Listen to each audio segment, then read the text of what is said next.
All right, ladies and gentlemen, let's shift our focus now. Let's talk about health. Healthcare systems across the world are entering a new era. Advances in biotechnology, AI-driven diagnostics, and digital health are all redefining what is possible. But innovation alone is not enough. Healthcare must also become more accessible, more resilient, and more equitable.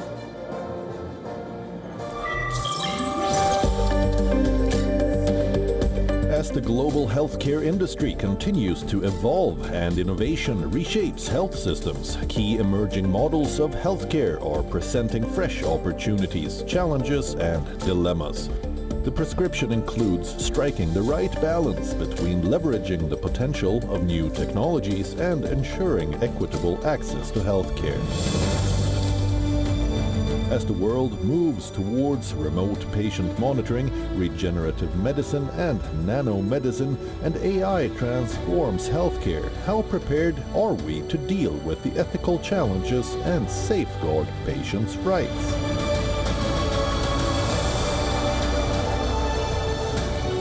How can the world shift from treating illness to maintaining wellness?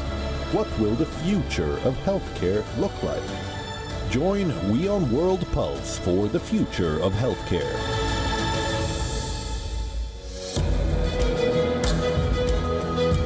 For our panel on Healthcare Pulse, our panelists are Dr. Angelique Coetzee, former national chairperson of the South African Medical Association. She was the first to bring international attention to the Omicron COVID-19 variant in late 2021. The chairman and managing director of Medanta, Dr. Naresh Trehan, a world-renowned cardiovascular and cardiothoracic surgeon who has redefined excellence in healthcare. And we also have with us Milind Soman, a supermodel and actor who is now one of India's leading fitness icons. He has also cemented his position as a triathlete by completing the grueling Ironman triathlon in Zurich, among other feats. Welcome, gentlemen. I invite Molly Gambhir, my colleague, to take this conversation forward.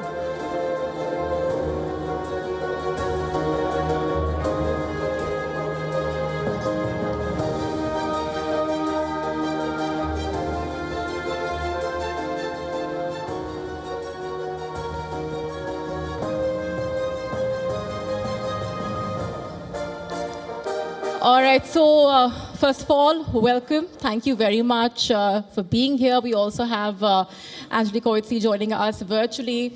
It's been an engaging day, to say the least, and we are taking forward the conversations, tracking the pulse in several sectors. But this session, ladies and gentlemen, is about your pulse. Literally, it's about your health. And most of all, it's about the issues that matter to you health-wise, life-wise, because let's face it, with the changing times, we've all heard while growing up, health is wealth, jaan hai to jahan hai, but a lot has changed since then over time, and we hope to delve into some of the issues regarding the present and looking forward towards the future as well. If I can begin with Dr. Trehan, we're standing at a juncture where we're looking at a very interesting intersection between health and technology. I have to ask you, what do you make of the way in which technology has impacted the healthcare sector to begin with? And also, you know, it's only natural that it also trickles down to the individual level in terms of people relying on AI, for example, for quick medical advice. What's your view on that? So you have to appreciate, this is the third revolution. Yeah. You know, after internet and digital, now AI, of course. But what is more powerful for the human point of view and health point of view is the coupling of genome sequencing with the power of AI. So what does it do for us? Genome sequencing, which has actually democratized the whole world, because today the cost of doing a person's full genome sequence is 10,000 rupees. It's come down from over 2.5 lakhs to 10,000 rupees as we move forward, okay? Now what it does is it gives us the exact genetic makeup of an individual and how it becomes applicable to daily life or health for a person is that if you look at, there are certain diseases which we are struggling with, what we call lifestyle diseases. Lifestyle diseases are mainly diabetes, cancer, heart disease. So in today, there are enough genes that can be identified. I mean, it's changing by the day, that you can actually find the imprint in a person's genetic makeup to see where they are vulnerable for which disease.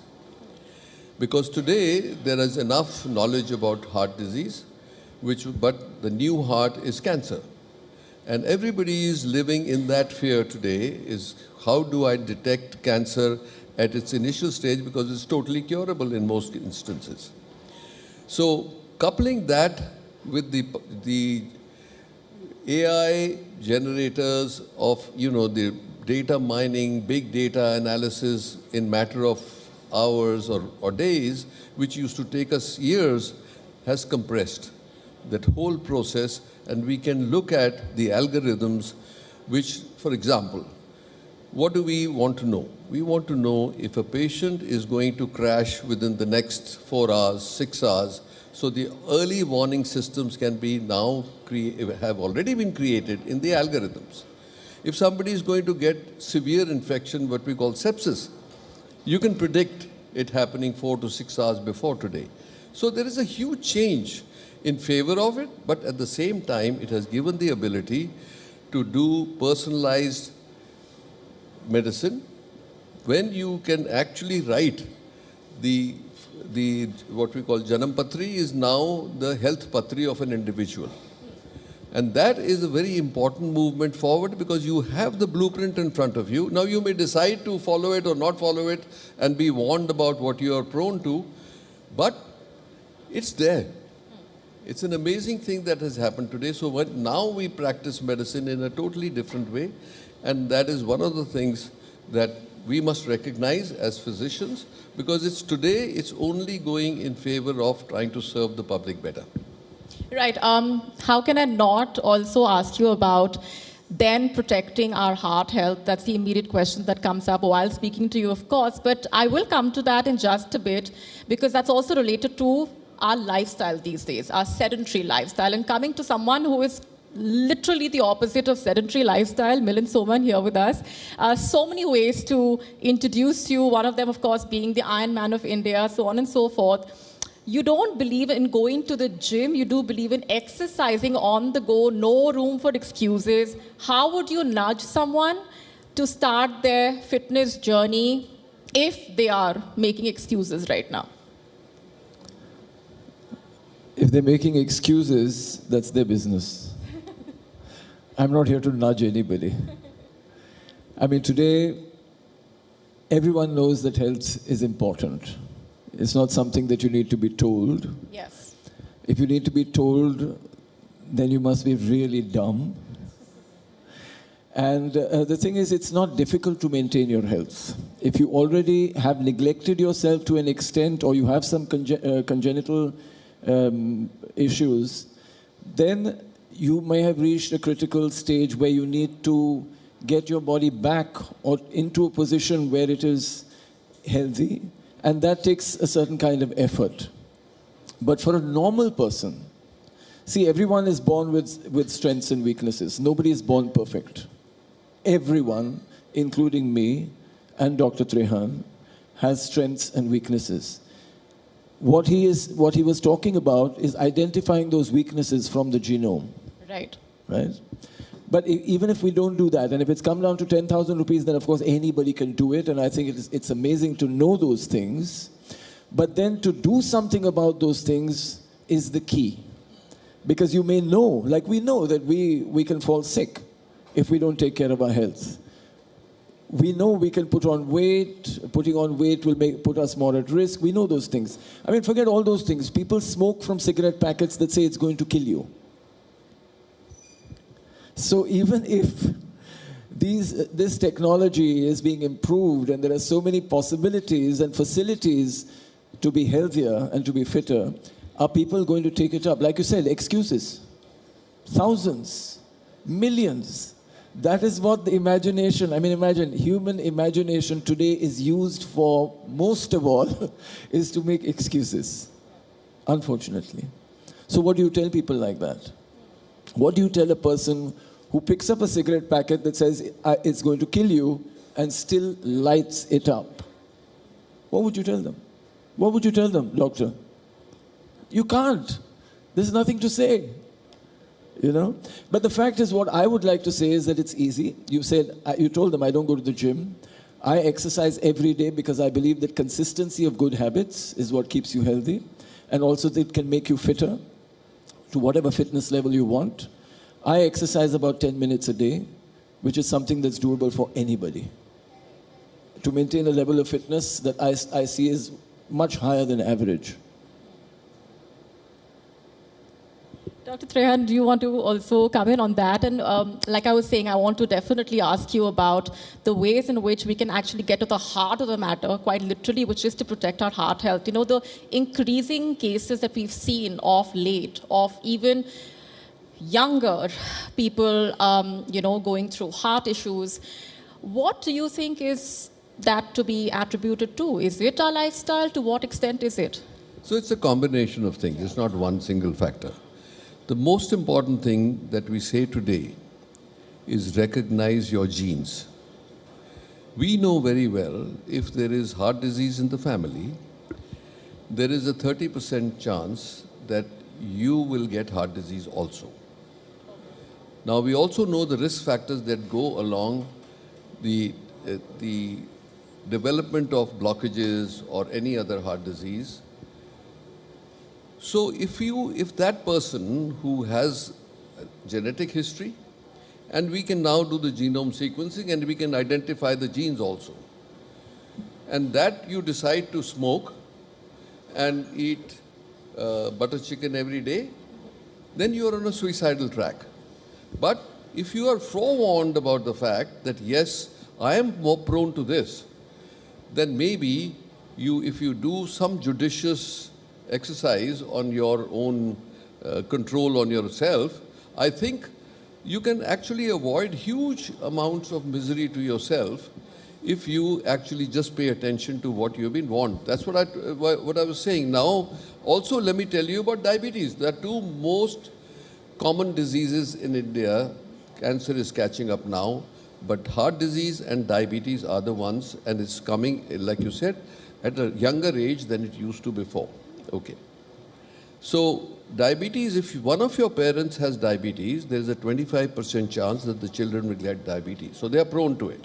So you know that you have propensity for it. And if you decide to go around eating rasgullas and gulab jamuns every night, you're likely to develop it. Or if you do exercise and you do some restraint on your diet and all that, you can avoid it. So you can actually change the course of your life if you are aware of it. Similarly, if both the parents have diabetes, you have a 50% chance. Now 50%. You're really, yes. But look at there is a human being on the other side. Of course. Now,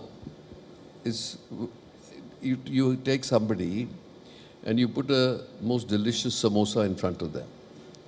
And you tell them that if you don't eat it, you will probably live 5 minutes longer at the end of your life.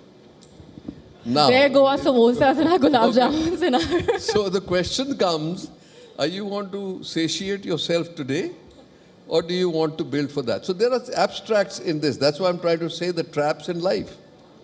So we go blue all day lecturing people who have heart disease and then say, look, you're obese, stop eating parathas and all this other stuff. And the guy many will get up and say, Dr. Saab, assi te Punjabi hain, paratha te khayenge. So now what do you say to those people? No, that's, so there is Milind on one side, who is an icon of health. And then there's me in the middle because I am a moderate.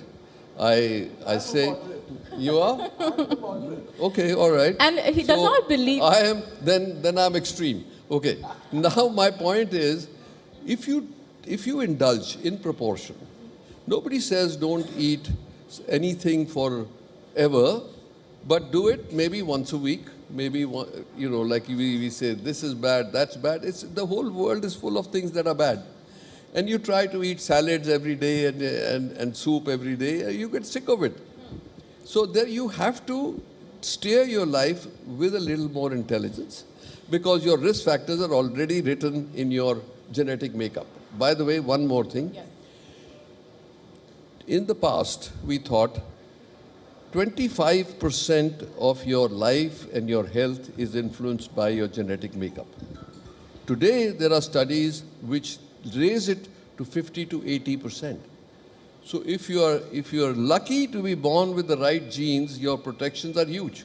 So from 25% to 70 to 80%? No, now the latest studies are showing it's moving towards 80%.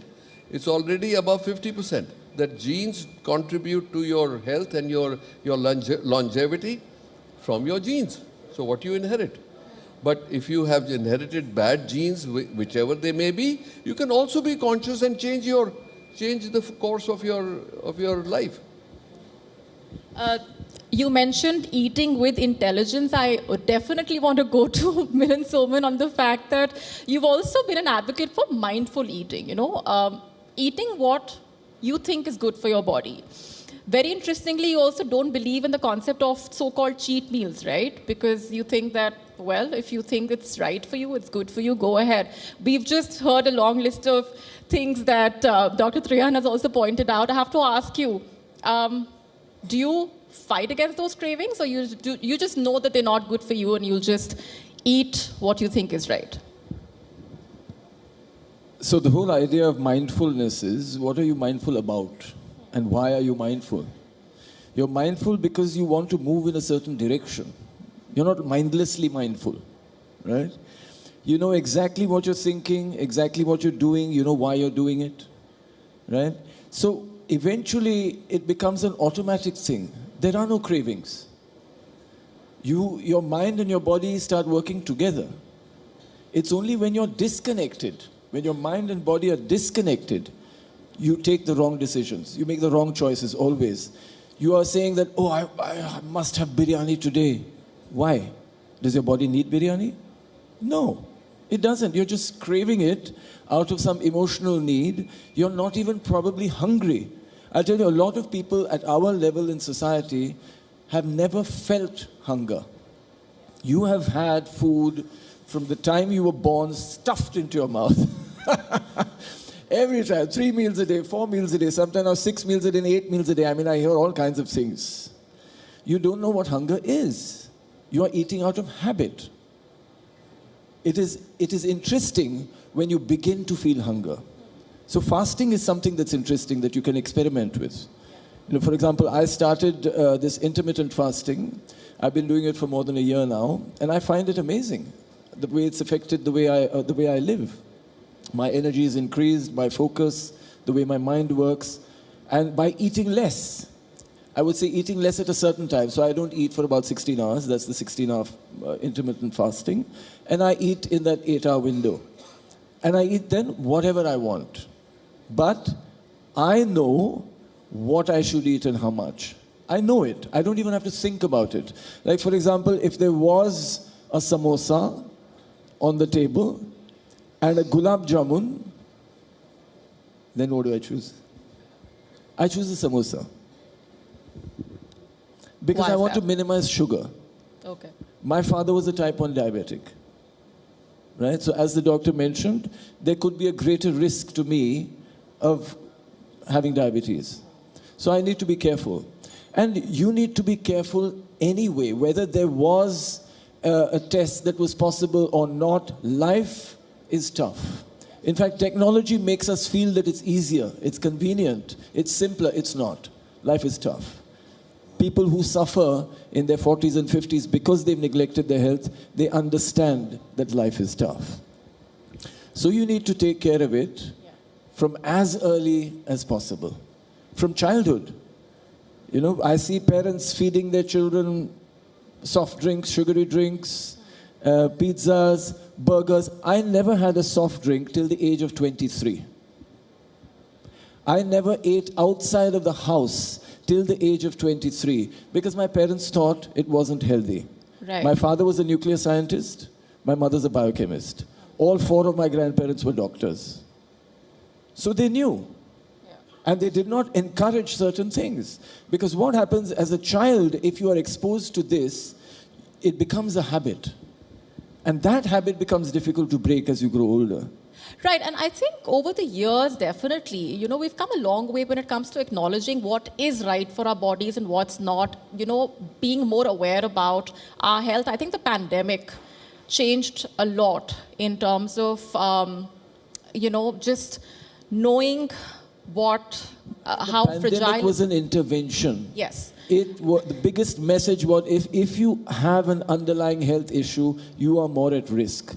So do not develop these underlying health issues if you can. Right. I also want to get in, Milind, we also have Angelique Coetzee, who is a former national chairperson of the South African Medical Association, someone who is known for a contribution towards detecting the Omicron variant of the COVID-19 virus. With us, thanks very much for being here. I have to start also by bringing you in to, you have listened into that conversation, most of it. You know, God forbid if that situation arises, how prepared do you think the world is right now to deal with another pandemic? Good afternoon from out Joburg. I'm very sad that I cannot be there, but thank you for still engaging with me. Yeah, this is a very good question. Are we prepared? And the short answer is it's yes and no. I don't think we are as prepared as we would like to think if there's a new pandemic emerging going forward. So we have put in certain, if I say we're talking about the World Health Organization and all the other organizations out there, they have put in some precautionary rules to try to mitigate this going forward. But not every country is adhering to that. There's a lot of struggle in some of the countries. So the short answer is, we are not as prepared as we would like to think going forward. And God forbid that within the next few years, there's a new pandemic, because I think we will have trouble with that. As I've said, I don't think we are that prepared going forward.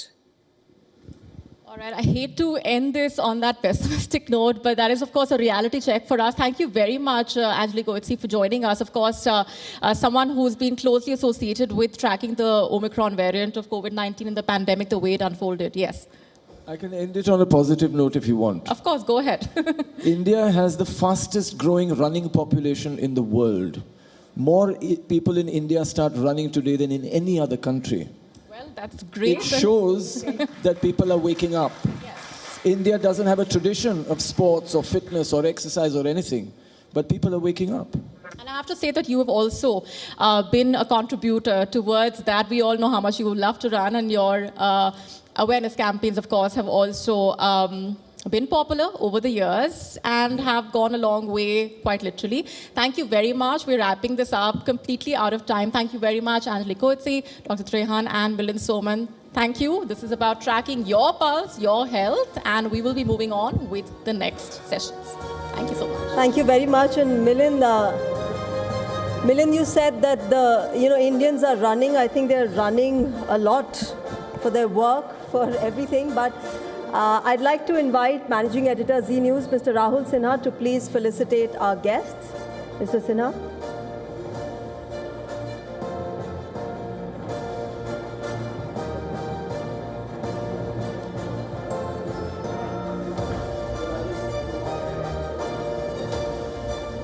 I request you to stay with us on stage. Our token of appreciation and gratitude for being part of this conversation.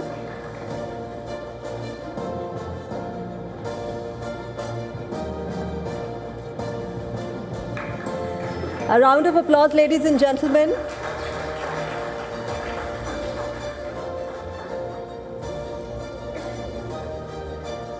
Milind, are you making people do push-ups for the selfies outside? All right, thank you. Thank you so much, ladies and gentlemen.